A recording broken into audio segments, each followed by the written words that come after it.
Hi there, and welcome again to the Explaining History podcast. And as I might have mentioned earlier on today, I'm looking at Sean McMeekin's brilliant new book, Stalin's War. Now, I'm just recovering from COVID, so I might have a bit of a cough. I'll try not to let that inconvenience us too much. But the reason why I like the look of this book is because so much of our understanding of the Second World War is from a kind of like an Anglosphere perspective. It is the war of Britain and America against Nazi Germany, and of course, this is such a limited way of perceiving it. The idea that it was our war and not a series of overlapping conflicts is, of course, another misconception. And McMeekin points out in this new book that, of course, Stalin was the survivor of the war and in fact the great beneficiary of the war. And his imprint upon Eastern Europe lasted far longer than Hitler's ever did. So what we're going to do is look at the prologue. Hopefully with this book I'm going to have the scope to really dive into it over the months, in much the way I've done with things like Everyday Stalinism by Sheila Fitzpatrick. And really kind of explore the depths of Sean McMeekin's argument. But here we look at a moment in May 1941, just before Barbarossa, where Stalin takes a kind of a profound change of tack whilst at a meeting. But let's dive into it. So, Sean McMeekin writes, the night started out innocuously enough. Addressing an elite audience of 2,000 military academy graduates in the Andreevsky Hall in the Moscow Kremlin, flanked by party luminaries and the secretary of the Communist International, Joseph Stalin proposed a toast to the executive personnel of the academies, to the chief officers, and to the professors for bridging the gap in teaching modern equipment.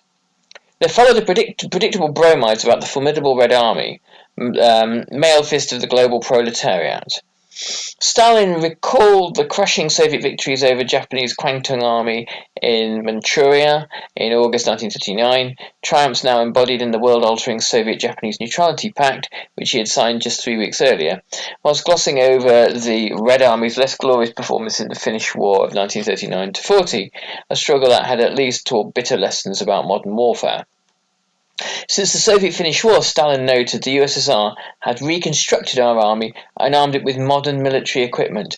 The Red Army had grown from 120 to more than 300 divisions, of which 1/3, he noted with pride, were now mechanized. Soviet armored vehicles, he too, had changed their appearance. Easily blown up in 1939 by the Finns' Molotov cocktails, Soviet tanks were now stouter, with armor 3 or 4 times thicker, Stalin said. Heavy Soviet KVs and medium-weight models like the T-34 tank, Stalin pointed out, were tanks of the first line which could break through the front. Soviet artillery, he observed further, had been transformed with more cannon and fewer howitzers. The Red Army, unlike 1939 or 1940, had ample stocks of anti-tank and anti-aircraft guns capable of firing shells up to 1,000 metres per second. As for aviation, the Red Air Fleet had been thoroughly modernised in the last 2 years, with the speed of Soviet fighters rising from an average of 400 to 500 kilometres per hour, or to 600 or 650 kilometres per hour. For newer I-15, I-16 and I-153 Chaika planes and state-of-the-art MiG-3 fighters. The Air Force had light Soviet bombers designed for attack and for close infantry support during an offensive. In case of war, Stalin vowed, these warplanes will be deployed first line. Stalin admitted that the German Wehrmacht was dizzy with success after Hitler's heady triumphs over Poland in 1939, France and the Low Countries in the spring of 1940, and over the British forces everywhere from Norway and Belgium to more recently Libya and Greece. Even so, Stalin scoffed, there is nothing special about the German army with regard to its tanks, artillery, or air force. German tanks, Stalin noted, were inferior to the new Soviet models in both armour and striking power. The vaunted German Luftwaffe, moreover, had not only failed to knock out the Royal Air Force during the Battle of Britain in 1940, but was now being overtaken even by the Americans, who were turning out superior warplanes despite not being at war. The very successes of the Wehrmacht, Stalin argued, were breeding complacency as the German High Command had lost its taste for further improvements in military technology. No matter how good the Germans were, Stalin thundered with a note of defiance, there is not now and never has been an invincible army in the world. Interesting as Stalin's soliloquy on the Soviet military technology might have been to foreign military attachés who were not allowed in the room, it was old hat to the academy graduates who had heard much of it before. Still, it was an impressive performance. Stalin spoke without notes for 40 minutes before concluding with rousing toasts to the health of the Red Army tank crews, aviators, artillerymen, and modern infantry. It was a fantastic speech, wrote a government note-taker in his diary, which radiated confidence in our military people, in our strength, and dispersed the aura of glory that enveloped the German army.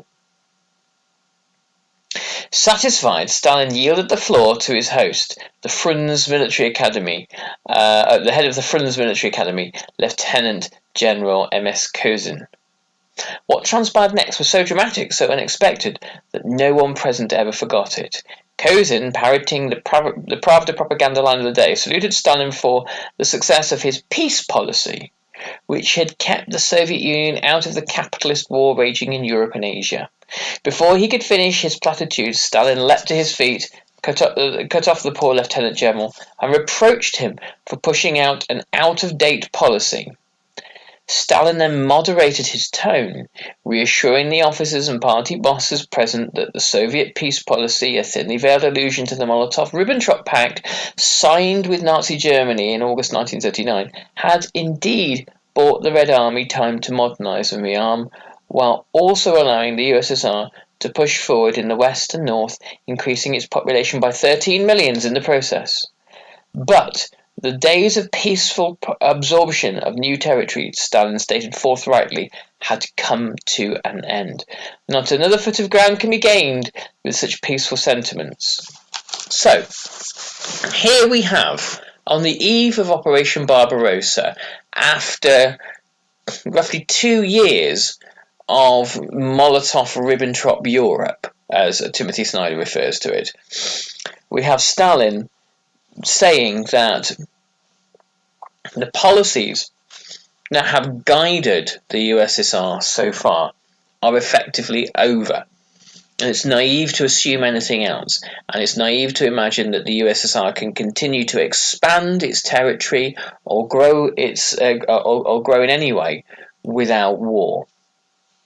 And this has this really starts to reshape where we see Stalin mentally and his regime ideologically as being in that period between the signing of the Molotov-Ribbentrop Pact and the beginning of Operation Barbarossa.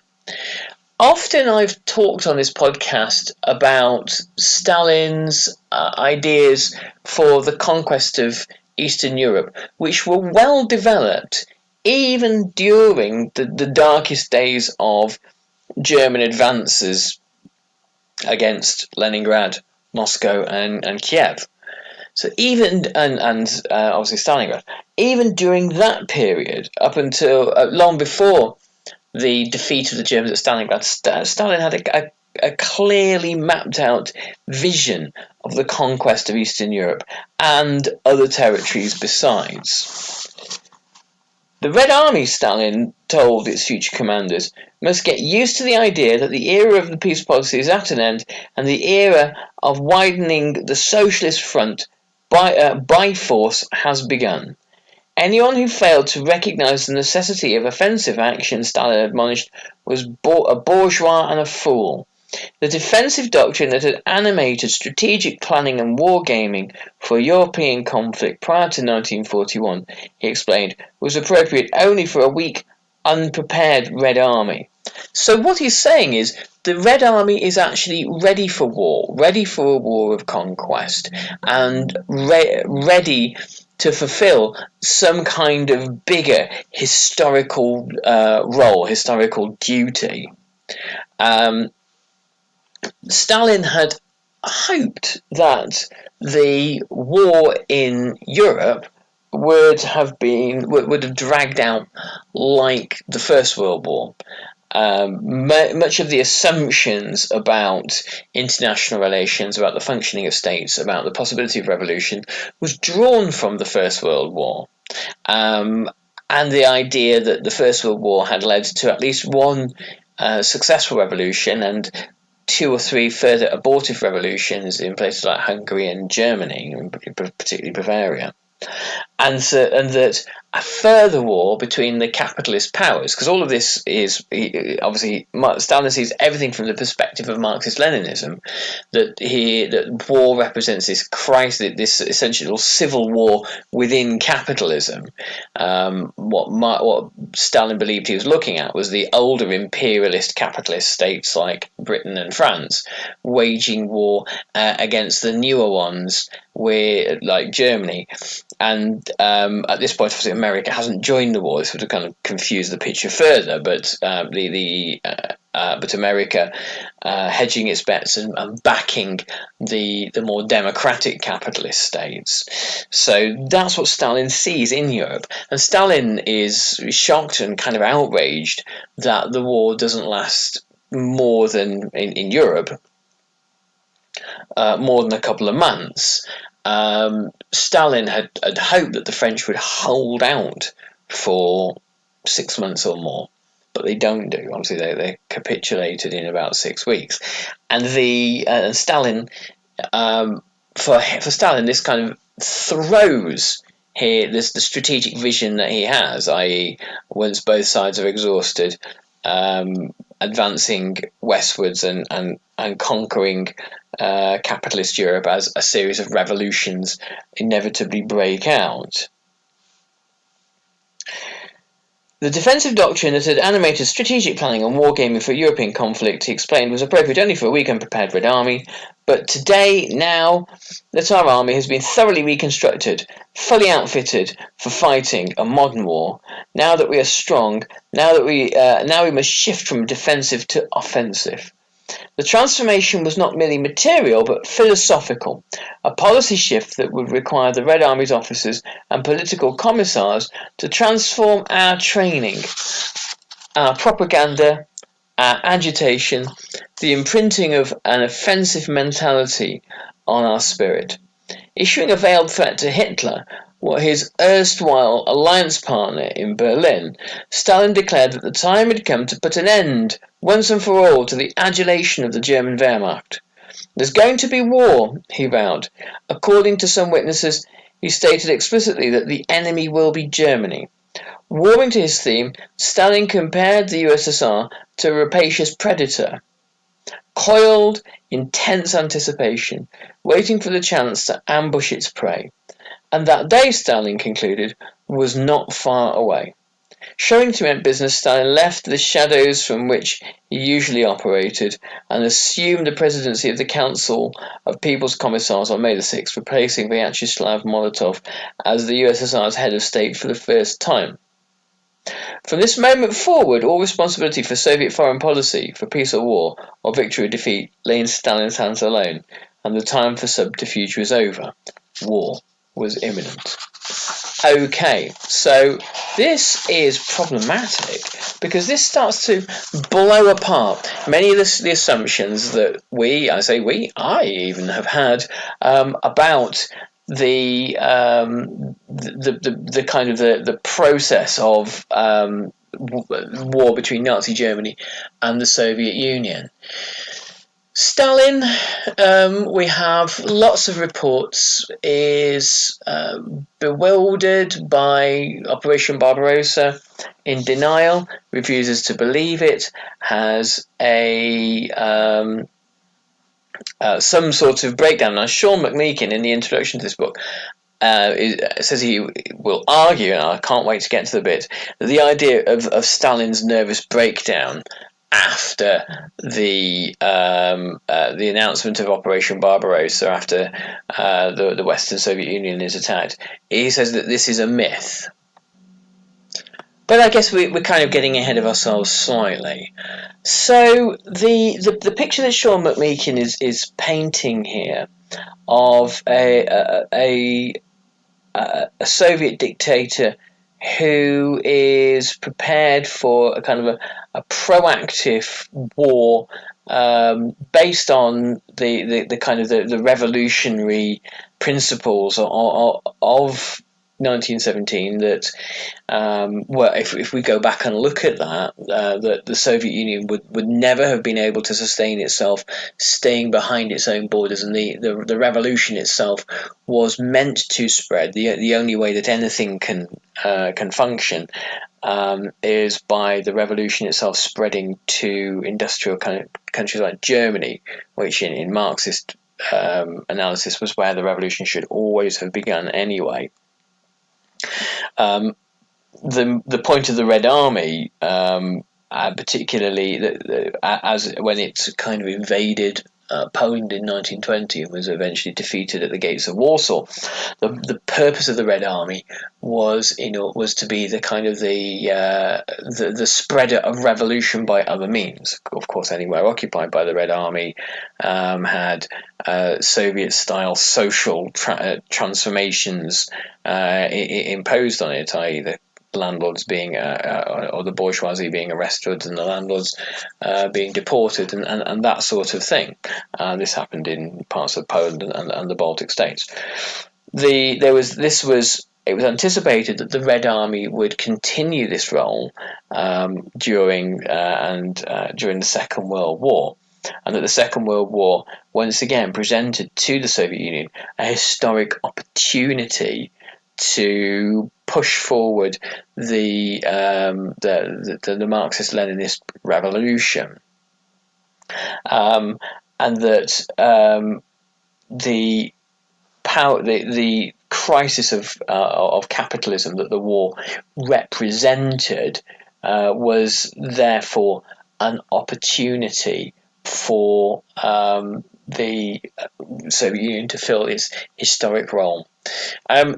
Of course, thrown into all of that are Stalin's own strategic and economic calculations that what the Soviet Union also needs to do is conquer territories and capture resources. And he was very mindful of the fact that building an empire and using the tools available, the Red Army, he believed, would function. It turns out it doesn't function at all in the first few hours of Barbarossa. But this would be his means of acquiring territories and acquiring resources.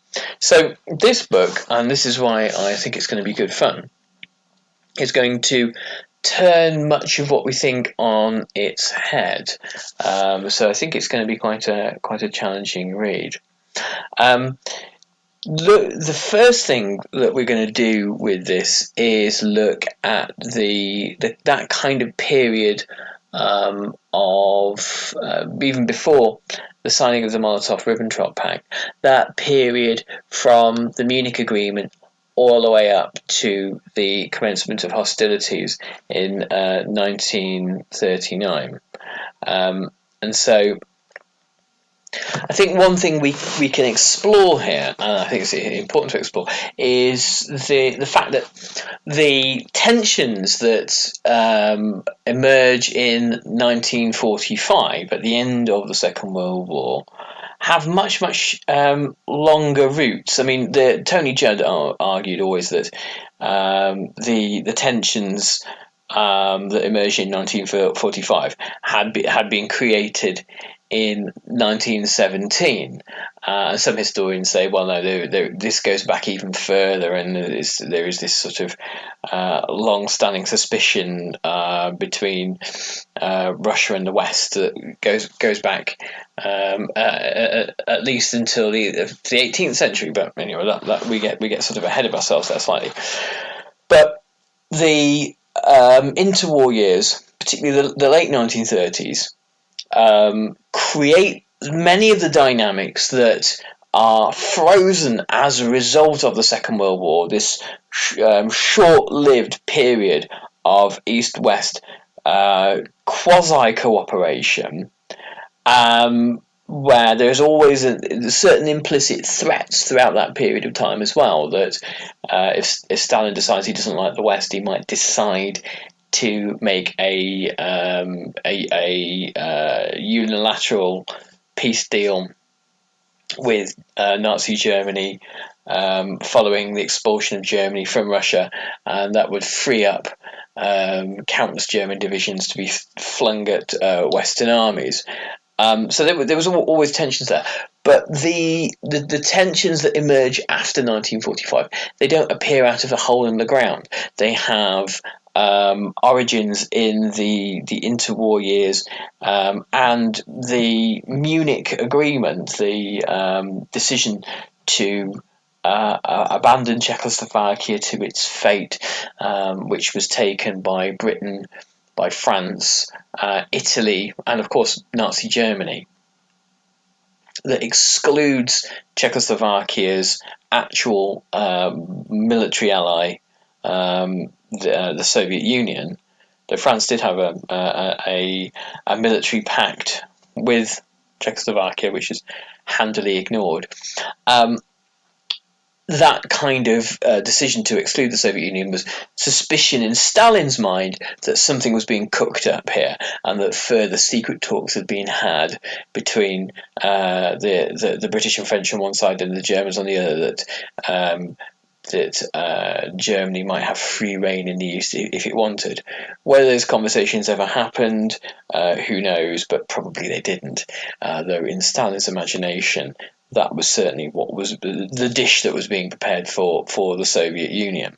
So there's hardly any surprise, in a way, that you wind up with Cold War tensions after the Potsdam Conference in 1945, because they're just a resumption of business as usual after the kind of historical anomaly of the Grand Alliance fades away with the defeat of Nazi Germany.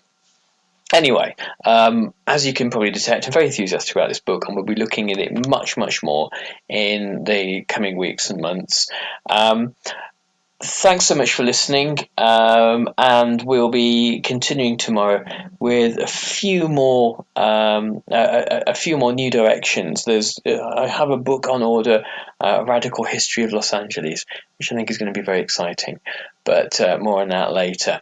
Thanks so much, everybody. All the best. Bye-bye. Do remember to check us out at www.explaininghistory.org. If you can find your way to donate on our Patreon, it keeps the podcast going. It means that I can eat, basically, which is always a good thing. There is always something interesting happening at our Facebook group too. Explaining History, the Explaining History the Explaining History podcast Facebook group. Thanks very much. All the best. Bye bye.